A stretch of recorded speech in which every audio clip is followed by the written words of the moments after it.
ہمارے نا محلے میں ایک درزی ہوتا تھا، بہت کاریگر تھا، اس کے بڑے شاگرد تھے۔ اصل وہ بکھر کا تھا، یہاں روزی روٹی ملی تو وہیں آ گیا، پرانے شہر میں رہتا تھا۔ تو وہاں اس کے ساتھ ایک عجیب معاملہ تھا، وہ جس دکان پہ بھی بیٹھتا، ساری عمر گھر بھی کرائے کا تھا، اس کی دکان بھی کرائے کی تھی، اور ساری عمر ایسی گزری۔ جس دکان پہ بیٹھتا تھا، وہ اس دکان وہ کیا کرتا تھا، ویران دکان ڈھونڈتا تھا جس کی دکان کرائے پہ نہیں ہوتی تھی۔ غور طلب بات ہے، عجیب بات بتا رہا ہوں، یہ میرے دیکھے واقع ہیں۔ وہ ہمارے پڑوس میں کوئی 30 سال رہا، تقریباً 30 سال رہا۔ وہ ویران دکان لیتا تھا، نامور اتنا تھا کہ استاد کو آ کے دنیا ڈھونڈتی تھی، چاہے وہ گلی کے کونے میں جہاں بیٹھ جائے، اتنا کاریگر تھا۔ ویران دکان ڈھونڈتا تھا جس دکان کو کوئی نہیں لیتا تھا، پھر لکھواتا تھا کہ میں اتنے سال تک نہیں اٹھائے گا، وہ خوشی سے لکھ کے دے دیتا تھا، کیونکہ اس کو تجربہ تھا، اس کو نہیں تھا۔ اتنے اور بڑے بڑے طاقتور لوگوں کی گواہیاں ڈلواتا تھا کہ کل کو مجھے اٹھائے گا، کیونکہ میں کیسے اٹھاؤں گا، میری دکان کرائے پہ نہیں جاتی، تو مجھے کرایہ دے رہا، اتنے عرصے سے میری دکان بند پڑی ہے، میں کیسے اٹھاؤں گا؟ کہ نہیں، وہ تو مجھے اٹھائے گا، پتہ ہے مجھے۔ بڑے بڑے لوگوں کی گواہیاں ڈلواتا تھا، لکھواتا تھا، کرایہ دیتا رہوں گا، دیتا تھا۔ ادھر وہ کرائے پہ بیٹھتا تھا، چند دنوں کے پاس اس کے پاس لوگ آنا شروع ہو جاتے، یہ دکان دے۔ وہ اگر 20 روپے کرایہ دیتے، ہم 30 روپے دیتے ہیں، ہم 40 روپے دیتے ہیں، کوئی کہ ہم 50 روپے دیتے ہیں۔ اب اس کا دماغ بیچارے کا تو ویسے ہلا چیترل گیا، دماغ تو ہلنا تھا۔ وہ اس کو آ کے کہتا کہ مجھے اتنے لوگ دے رہے ہیں۔ میں نے کہا میں نے تجھے پہلے کہا تھا لکھوا کے دو۔ اچھا، یہ چند بار ہوا، جس دکان پہ بھی بیٹھتا تھا، اس دکان پہ بیٹھتے ہی اس کے ساتھ یہ معاملہ شروع ہو جاتا۔ اب یہ راز کسی کو پتا نہیں تھا، یہ راز ہے کیا اس کا، اس کے ساتھ کیا ہوتا ہے ایسا، اس کے ساتھ ایسا کیوں ہوتا ہے۔ اس نے نا ایک دفعہ یہ راز ایک بندے کو بتایا، اس نے مجھے بتایا، براہ راست میں نے اس سے بات نہیں ہوئی، لیکن ہمارا پڑوسی تھا وہ، ایک بندے کو اس نے یہ راز بتایا، ہمارا ایک رشتہ دار تھا، اس کو یہ راز بتایا اور اس کو کہا کہ میرے ساتھ یہ راز ہے۔ اس نے اب جو لفظ کہنا، پہلے میں وہ لفظ آپ کے سامنے بیان کرتا ہوں۔ کہنے لگا، بخت میرے اوپر پاگل ہے، اور مجھے اکھے بخت میرے اوپر پاگل ہے، میں نہیں چاہتا وال میں کو آتے ویلڑ ویندے، ویلڑ چپک جاتا ہے، چپٹ جاتا ہے، لپٹ جاتا ہے، میں نہیں چاہتا، آگے پھر مجھے لپٹ جاتا ہے بخت۔ اچھا، جس کی دکان آنے کی ہوتی ہے 100 آنے کی ہو جاتی ہے۔ اچھا، ادھر میں دکان چھوڑ کے جاتا ہوں کسی اور جگہ پہ، وہ دکان پھر آنے کی ہو جاتی ہے، پھر جہاں میں جا کے بیٹھتا ہوں پھر وہ 100 آنے کی ہو جاتی، پھر وہ پیچھے والے مجھے آ کے بلاتے ہیں، آپ کی مہربانی آ جاؤ، اس سے کم کرایہ دینا۔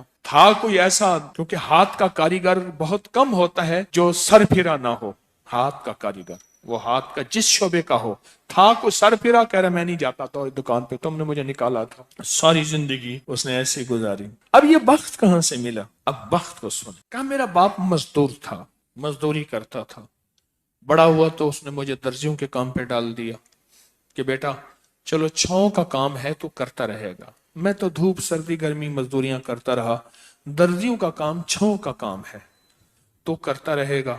اور میرے والد کہتا تھا تجھے کوئی ایسا رئیس مل جائے جو اپنی دیوڑی میں جو جگہ دے۔ بعض رئیس ایسے ہوتے ہیں جنہوں نے مستقل درزی رکھے ہوئے ہوتے ہیں، ان کا ہر وقت کپڑے سلتے رہتے ہیں۔ کہ دعائیں دیتا تھا والد مجھے کوئی رئیس مل جائے۔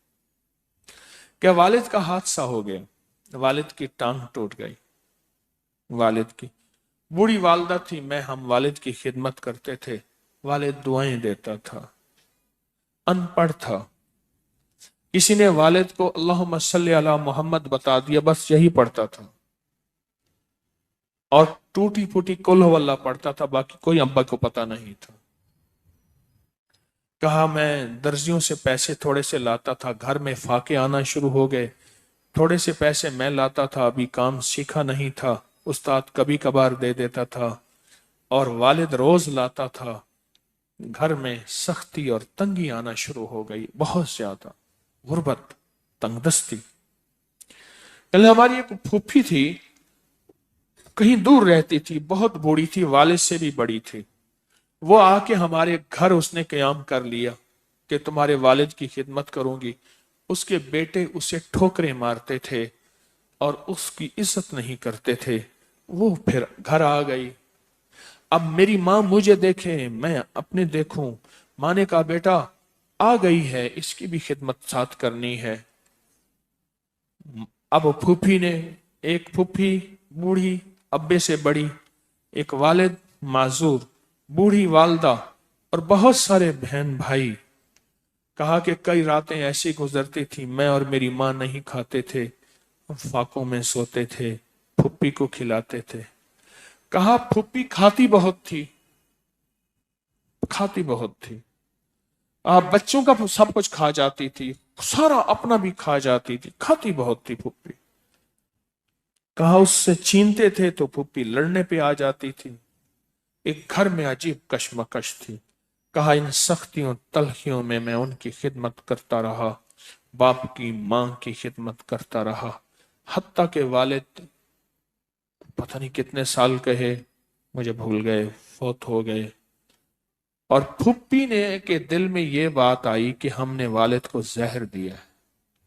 اس نے سارے جہان کو کہنا شروع کیا کہ انہوں نے والد کو زہر دے دیا، میرے بھائی کو مار دیا۔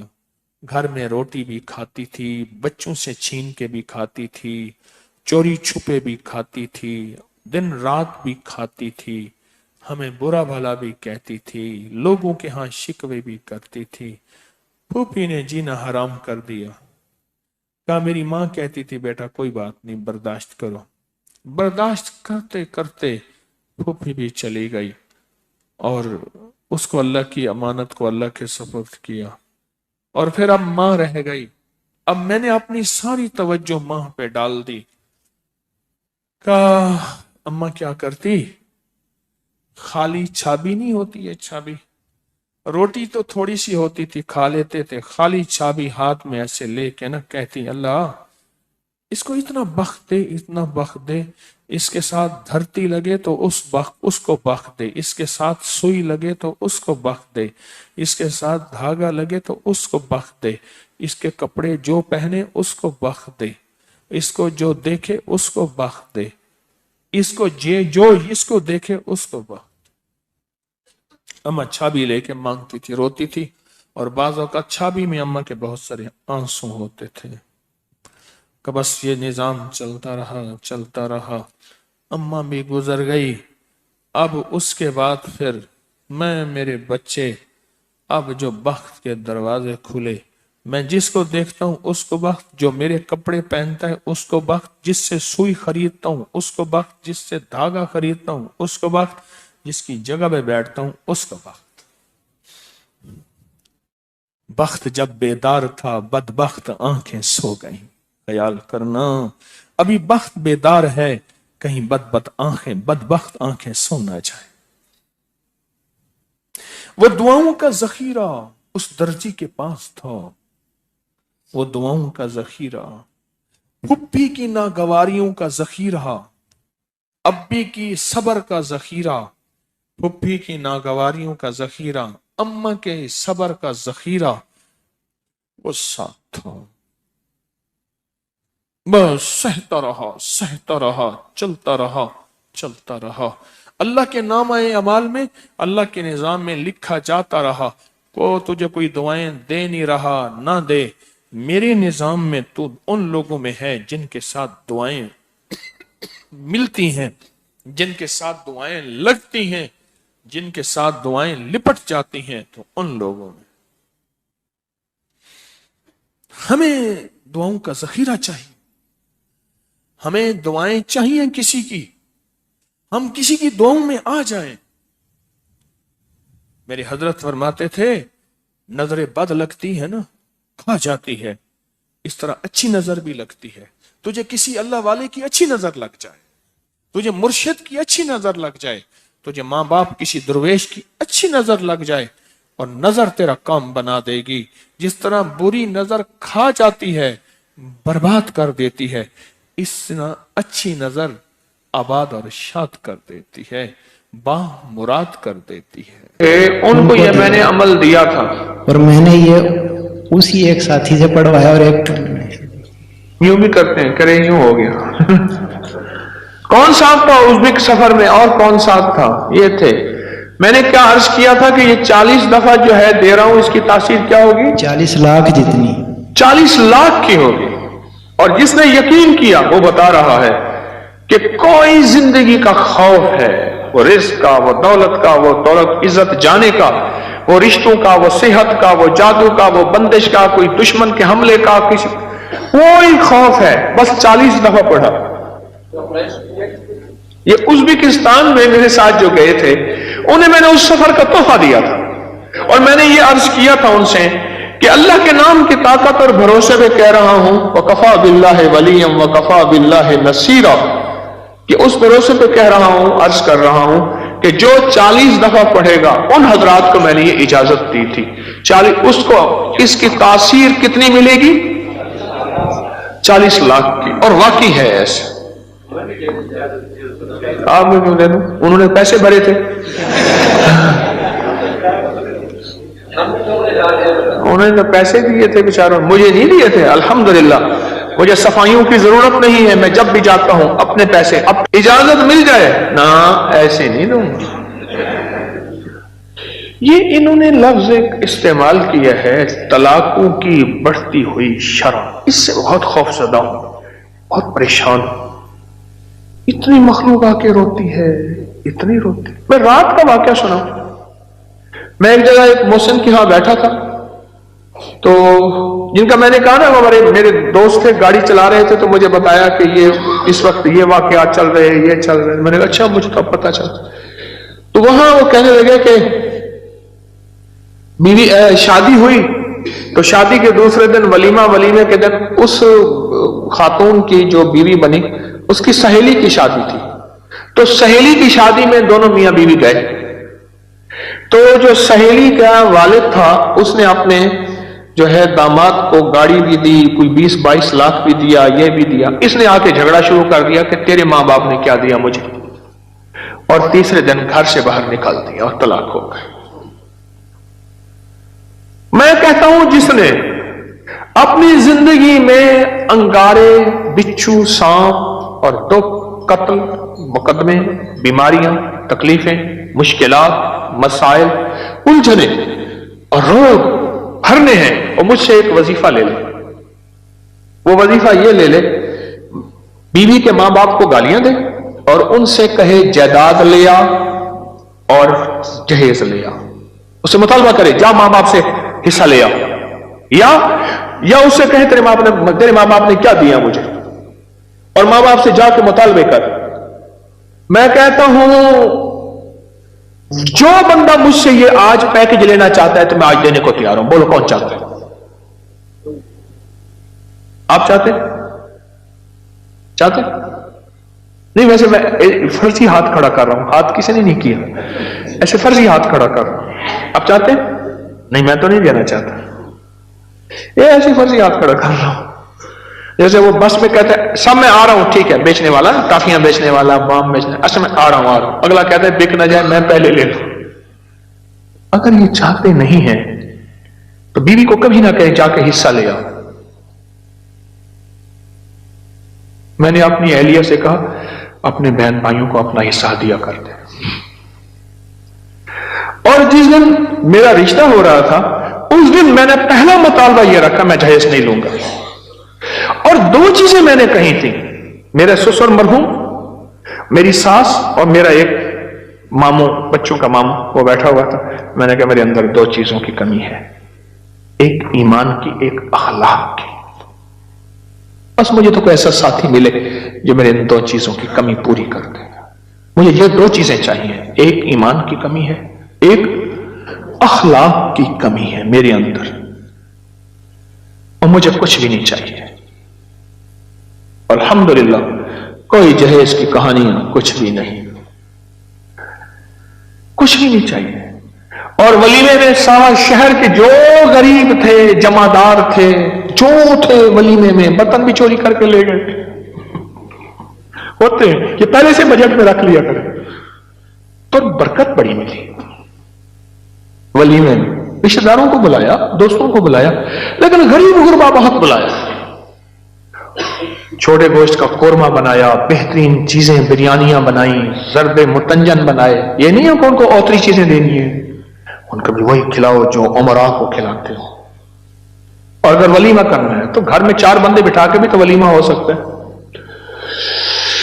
اچھا، تو بڑھتی ہوئی طلاق کی جو شرح ہے، میں بات یہ عرض کر رہا تھا جیسے انہوں نے بتایا اور کہا کہ میں 40 بار، کیوں میں 40 بار ہے؟ کھڑے کو بتاؤ نا کیا کہہ رہے تھے؟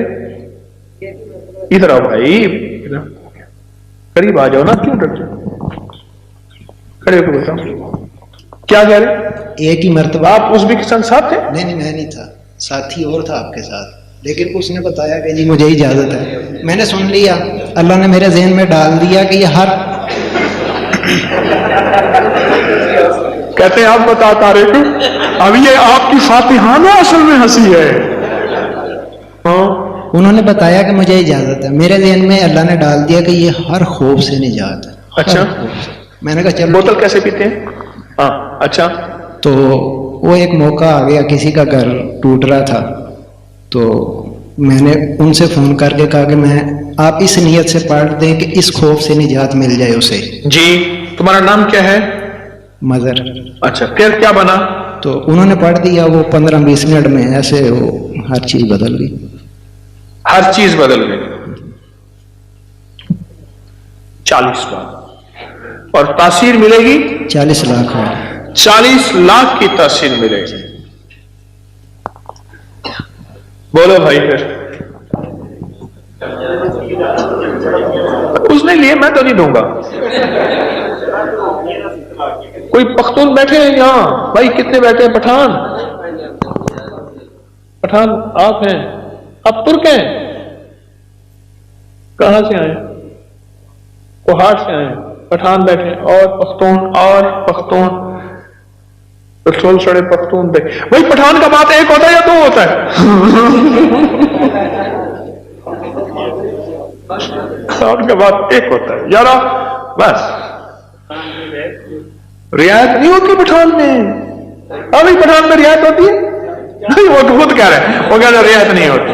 ہاں بھائی ہوتی ہے، سچ بتاؤ، ایمان والی بات کرنا یارا. پختون میں رعایت ہوتی ہے، پٹھان میں خان سے یا ہاں یا نہ؟ دیکھو یہ بات ہے، پٹھان میں رعایت نہیں ہوتی. اجتماع پہ کوٹ کے پیسے پوچھے تو اس نے کہا 900. کام چلنے لگے، جہاں پٹھان کا ریلیز سننے ریت نہیں سنی تو 200. کہہ رہے میں نے ایک پٹھان سے کوٹ کے پیسے پوچھے، کہا 900. ہم نے کہا نہیں لیتے، چلنے لگے. اور نے کہا تم نے پٹھان کا ریٹ سنا ہے، رعایت نہیں سنی، چلو 200 دے دو. ریٹ سنا ہے، رعایت نہیں سنی. اچھا پٹھان کی رعایت بھی ہوتی ہے؟ سب کو اجازت ہے اللہ کے نام کی برکت سے، اللہ کے نام کی برکت سے. ڈاکیاں ہوں اور ڈاکیے کی حیثیت سے اجازت دیتا ہوں. اور انشاءاللہ میں 3 دفعہ انشاءاللہ اللہ کے نام کی طاقت سے کہہ رہا ہوں، جو بندہ اس کو پڑھے گا، پوری دنیا میں اجازت ہے، اجازت سے مراد لائیو پوری دنیا میں جہاں لوگ سن رہے ہیں سنیں گے، جو بھی اس یقین کے ساتھ پڑھے گا اللہ کے نام کی برکت سے 40 دفعہ سورۃ قریش 40 لاکھ دفعہ پڑھنے والی تاثیر رکھے گی. وَكَفَى بِاللَّهِ وَلِيًّا وَكَفَى بِاللَّهِ نَصِيرًا. اس یقین سے جو پڑھے گا، جو 40 لاکھ دفعہ سورۃ قریش